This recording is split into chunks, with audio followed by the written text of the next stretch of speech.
Behind closed doors, Real Madrid is actively preparing for a scenario they usually avoid: selling their biggest superstar, Vinicius Jr.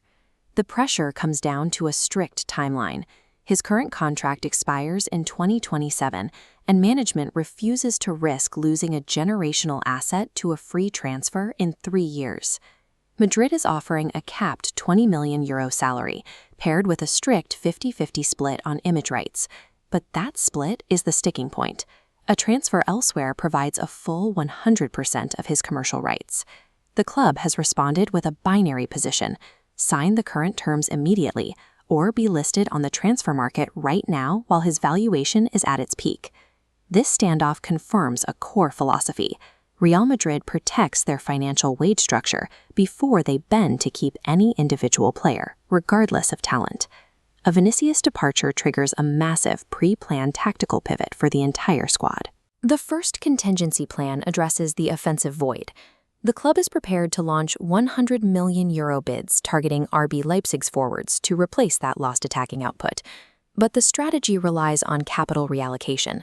Selling Vinicius generates the specific funds required to target Manchester City's Rodri for the midfield. This chart maps out the current financial friction in that specific deal.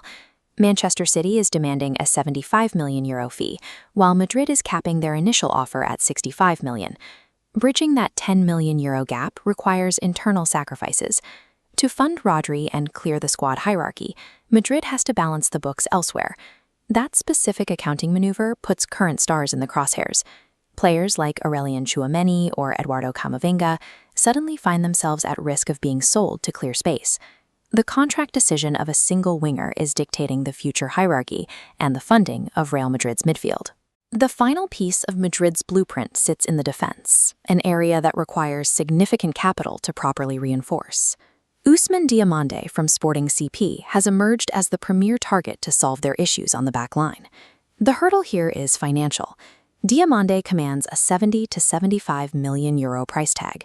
If Sporting refuses to budge, Madrid will be forced to scout cheaper alternatives. But the underlying reality is clear. A €70 million defensive signing is mathematically impossible without the capital injection from a Vinicius sale. Every transfer rumor on this list is a component of one interconnected financial strategy. The entire blueprint depends on whether or not one specific contract is signed.